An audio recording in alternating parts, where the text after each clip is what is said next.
अंतिम उद्देश जीवनाचा हे भौतिक सुखप्राप्ती कधीच होऊ शकत नाही. कारण का भौतिक सुख हे अंतिम कधीच नसतं. ते कायम येतं जातं, ते कधी संपतच नाही. त्याची इच्छा कधी संपत नाही आणि त्याच्यापासून ती इच्छा का संपत नाही, कारण का त्याच्यापासून आपल्याला कधीच संतुष्टी प्राप्त होऊ शकत नाही. जेव्हा भौतिक इंद्रिय तृप्तीतनं आपण कधी संतुष्ट होऊ शकत नाही, म्हणून आपल्याला भौतिक इंद्रिय तृप्तीची इच्छा कायम असते. आता ज्याच्यातनं कधीच काही प्राप्त होणार नाही, आपण त्यातनं कधीच संतुष्ट होणार नाही, त्याच्या मागे धावायचंच कशाला. नमस्कार मित्रांनो आणि स्वागत आहे भागवतवाणीच्या आजच्या व्हिडिओमध्ये. काही दिवसाचा खंड पडला, कारण का मी तुम्हाला याच्या अगोदरच सांगितलं होतं की एक महिन्याभराची भागवत कथा, जवळजवळ 32 दिवसांची ही कथा हिंदी भाषेतून आम्ही ऑनलाईन करत होतो आणि ते आमच्या दुसऱ्या हिंदी चॅनलवर कदंब कृष्णदास या नावाने प्रसारित होत होती यूट्यूबवर आणि झूमवर देखील ती होती. श्रीमद भागवताच्या 7व्या स्कंदायाच्या 9 अध्याय प्रत्येक श्लोकासहित आम्ही त्याच्यात कव्हर करण्याचा प्रयत्न केला आणि ही कथा सगळ्या भक्तांनी खूप उत्साहाने त्याच्यात सहभागी झाले आणि मलाही खूप त्याच्यात आनंद वाटला. आणि त्या कथेच्या तयारीत आणि त्याच्या अभ्यासात मी मग्न असल्याकारणाने हे व्हिडिओज मी बनवू शकलो नव्हतो, हे मी तुम्हाला आधी कल्पना दिली होती. तर याच्याबद्दल दिलगिरी व्यक्त करीत आहोत की मध्ये बराच खंड पडला आणि आता आपण परत आपला जो मूळ विषय चालू आहे, प्रथम स्कंद द्वितीय अध्याय 8व्या श्लोकापर्यंत आपण मागच्या सत्रापर्यंत त्याच्यात विवेचन केलं होतं. तर आजच्या ह्या व्हिडिओमध्ये आपण प्रथम स्कंद द्वितीय अध्यायाच्या 9व्या श्लोकावर विवेचन करणार आहोत आणि हा श्लोक आपल्याला वास्तविक धर्माचा उद्देश काय आहे याचा उपदेश देतो आहे. तर ह्या श्लोकाला प्रारंभ करूयात. तत्पूर्वी जर का चॅनलवर नवीन असाल तर कृपा करून चॅनलला सबस्क्राईब करा, नोटिफिकेशन बटन ऑन करा, व्हिडिओजला भरपूर आणि शेअर करा. या श्लोकाचं उच्चारण या प्रकारे होतं: धर्मस्य ह्यापवर्गस्य नार्थो अर्थायोपकल्पते नार्थस्य धर्मैकान्तस्य कामोलाभाय हि स्मृतः. तर जसं की आपल्याला माहिती आहे की प्रथम अध्यायात विचारलेल्या प्रश्नांचं प्राथमिक उत्तर जे आहे ते सूत गोस्वामी या दुसऱ्या अध्यायात देतात. प्रथम अध्यायात शौनकादी मुनिगणांनी त्यांना जिज्ञासा केली, ज्या जिज्ञासाच्या फलस्वरूप आपण बघतोय की श्रीमद भागवताचं जो विस्तार आहे, त्याच्या वर्णनाचा विस्तार आहे किंवा त्याचं विस्तृत वर्णन जे आहे ते सूत गोस्वामींद्वारे दिलं गेलं.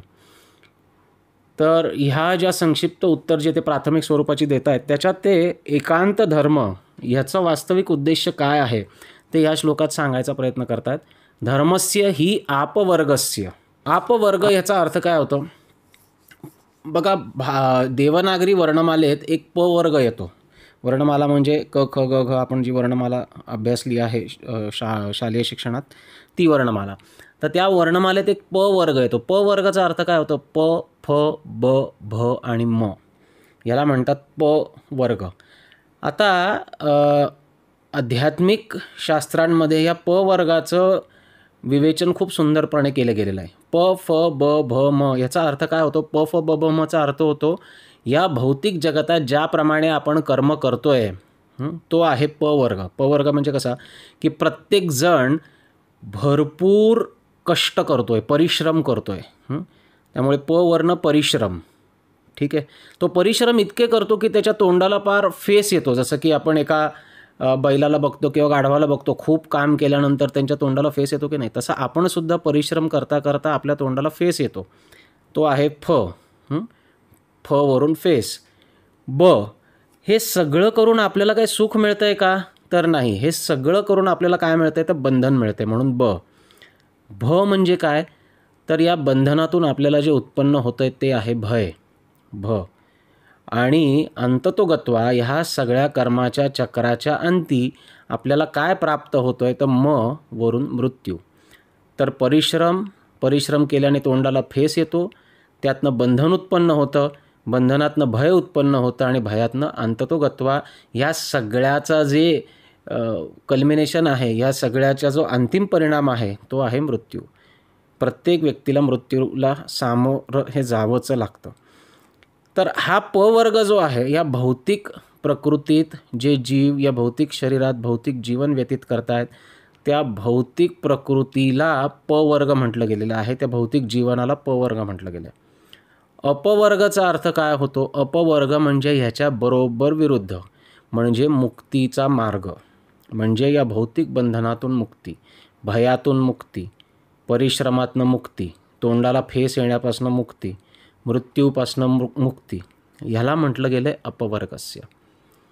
तर ह्या श्लोकात सूत गोस्वामी म्हणत आहेत की धर्मैकांतस्य, जो एकांत धर्म आहे. एकांत धर्म ह्या शब्दाचा अर्थ काय होतो? एकांत धर्म म्हणजे तो धर्म ज्याचा एकच अंत आहे. एकच अंतचा अर्थ काय होतो? बघा, आपण बहुउद्देशांनी अनेक कार्य करत असतो. आपल्या जीवनात अनेक कार्य आपण करतो आणि त्याचे अनेक उद्देश्य आहेत. कधी आपण धनप्राप्तीसाठी कार्य करतो आहे, कधी आपण स्वास्थ्याच्या प्राप्तीसाठी कार्य करतो आहे, किंवा कधी आपण आपल्या मुलांच्या शिक्षणासाठी किंवा स्वतःच्या शिक्षणासाठी किंवा आणखीन कुठलीही आपल्या ज्या भौतिक कामना आहेत त्यांच्या पूर्तीसाठी आपण कार्य करतो आहे. तर ती जी कर्तव्य आपण हे वेगवेगळी कर्तव्य पार पाडण्यासाठी ती जी कार्य आपण करतो आहे तो सुद्धा एक प्रकारचा धर्मच आहे. जसं की आपल्या मुलांची शिक्षण करणं हा आईबाबांचा धर्म आहे. स्वतःला शिकवणं म्हणजे आपण एका विद्यार्थ्याच्या वयात असतो तेव्हा ते शिक्षण घेणं हे आपलं कर्तव्य असतं, तो आपला धर्म असतो. असंच आपले अनेक धर्म आयुष्याच्या अनेक वेगवेगळ्या पठडीत आणि वेगवेगळ्या टप्प्यावर आपल्याला पार पाडावे लागतात. हे जी आपली कार्य आहेत ती अनेक उद्देशांना सफल करण्यासाठी आहेत, ती बहुउद्देशीय आहेत.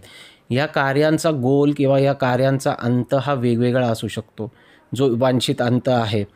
पण ऐकांतिक धर्माचा अर्थ काय होतो? तो धर्म, ते कर्तव्य जे केल्याने आपल्याला अंतिम उद्देश प्राप्त होणार आहे जीवनाचं, तो आहे ऐकांतिक धर्म. आणि अंतिम उद्देश जीवनाचा हे भौतिक सुखप्राप्ती कधीच होऊ शकत नाही, कारण का भौतिक सुख हे अंतिम कधीच नसतं. ते कायम येतं जातं, ते कधी संपतच नाही. त्याची इच्छा कधी संपत नाही. आणि त्याच्यापासून ती इच्छा का संपत नाही? कारण का त्याच्यापासून आपल्याला कधीच संतुष्टी प्राप्त होऊ शकत नाही. जेव्हा भौतिक इंद्रिय तृप्तीतनं आपण कधी संतुष्ट होऊ शकत नाही, म्हणून आपल्याला भौतिक इंद्रिय तृप्तीची इच्छा कायम असते. आता ज्याच्यातनं कधीच काही प्राप्त होणार नाही, आपण त्यातनं कधीच संतुष्ट होणार नाही, त्याच्या मागे धावायचंच कशाला?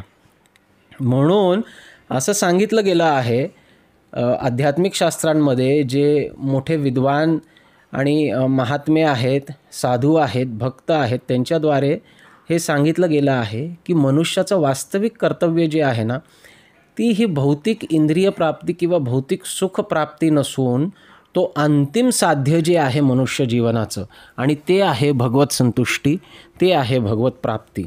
भगवत प्राप्तीसाठी जेव्हा कोणी कार्य करतो, जेव्हा कोणी आध्यात्मिक जीवनाचं अवलंबन करतो, त्याला म्हणतात ऐकांतिक धर्म, कारण का त्याचा अंत एकच आहे.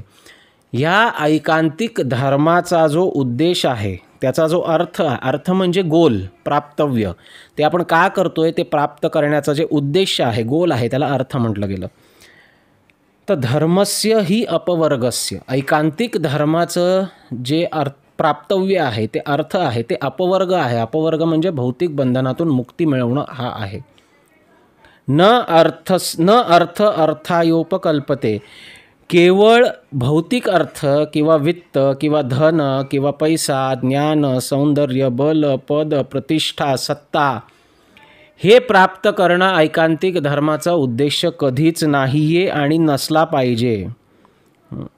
न अर्थस्य धर्मैकांतस्य कामोलाभाय ही स्मृतः. ह्याला लक्षात ठेवा की धर्म किंवा अध्यात्म किंवा भक्ती हे भौतिक फळ प्राप्त करण्यासाठी केलं जात नाही.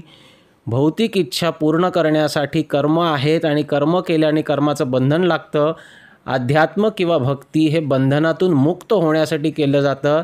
कर्मफळातनं त्याचे बंधन जे आहे कर्मफळाचं, त्या बंधनातनं मुक्त होण्यासाठी भक्ती केली जाते, आध्यात्मिक कार्य केलं जातं. जर का आपण आध्यात्मिक कार्य किंवा भक्तिमय कार्य हे कुठलं भौतिक फलप्राप्ती करण्यासाठी करत असू तर मग आपण कुठंतरी चुकतोय. आणि म्हणूनच हे सर्व ज्ञानाचा विस्तार करायच्या अगोदर शुकदेव गोस्वामींकडनं सूत गोस्वामींनी जे ऐकलं आहे ते भागवत धर्माचा विस्तार करायच्या अगोदर सूत गोस्वामी ह्याचा उद्देश काय आहे, ऐकांतिक धर्माचा उद्देश काय आहे, तो उद्देश स्पष्ट करतात. भक्तीचा उद्देश किंवा ऐकांतिक धर्माचा उद्देश हे भगवत प्राप्ती आहे, या जन्ममृत्यूच्या चक्रातनं सुटणे हा आहे, या भौतिक भवबंधनातून सुटणे हा आहे. जर का कोणी भौतिक धन प्राप्त करण्यासाठी, राज्य प्राप्त करण्यासाठी, सत्ता, पद, प्रतिष्ठा, ज्ञान, बल, सौंदर्य हे भौतिक स्तरावर प्राप्त करण्यासाठी कोणी भक्ती करत असेल तर त्याला त्याचा उद्देश परत एकदा तपासून बघण्याची गरज आहे. कारण का जर का आपला उद्देश आध्यात्मिक असेल तर भौतिक प्राप्ती आपोआप होते. त्यासाठी काही वेगळं कार्य करावं लागत नाही किंवा त्यासाठी कुठल्याही प्रकारचा वेगळा प्रयास करावा लागत नाही. आणि म्हणून ऐकांतिक धर्माचा उद्देश सर्वप्रथम समजून घेणं आवश्यक आहे आणि त्या उद्देशाला अनुसरून आपलं कार्य ठेवणं आवश्यक आहे. ऐकांतिक धर्म म्हणजेच आध्यात्मिक धर्म किंवा नित्य धर्म, ज्याचं विवरण आपण याच्या अगोदरच्याही व्हिडिओजमध्ये केलं आहे. तुम्ही जर का याच्या अगोदरचे व्हिडिओज पाहिले नसतील तर कृपा करून पहा. त्याच्यातनं तुम्हाला नित्य धर्म काय आहे याचं पूर्ण एक सखोल व्हिडिओ या चॅनलवर याच्या अगोदर पोस्ट केलेला आहे. त्यातनं तुम्हाला ते प्राप्त होईल. नित्य धर्म प्राप्त करण्यासाठी भक्ती केली जाते आणि नित्य धर्माचा उद्देश ही भगवत प्राप्ती आहे, भवबंधनातून मुक्ती आहे. याचा जर का आपण प्रचार करू शकलो ह्या तत्वाचा तर निश्चितपणे आज मनुष्याच्या हृदयात जी भौतिक स्पर्धेची आग लागलेली आहे ती कुठंतरी त्याचं शमन होईल आणि ह्या आगीचं शमन झालं तर ही सृष्टी वाचू शकेल, तर आपला धर्म वाचू शकेल, तर मानवता वाचू शकेल, तर ह्या सृष्टीतील जीवसृष्टी वाचू शकेल. नाहीतर मनुष्य आपल्या आंधळ्या कामवासनेतून या सृष्टीचा नायनाट करण्यासाठी पुढे मागे बघणार नाही आहे. आणि म्हणून याचा प्रचार होणं फार आवश्यक आहे. गावोगावी खेडोपाडी या सोप्या मराठी भाषेतून असलेल्या व्हिडिओजला भरपूर लाईक करा, शेअर करा, चॅनलला सबस्क्राईब करा, जेणेकरून आपण भागवताचं अद्वितीय ज्ञान जनसामान्यांपर्यंत पोचवू शकू. अशा सेवेत आम्हाला सहकार्य केल्याबद्दल आणि आमच्याशी जुळून राहिल्याबद्दल खूप खूप धन्यवाद. भेटूयात पुढच्या व्हिडिओमध्ये. तोपर्यंत हरे कृष्ण.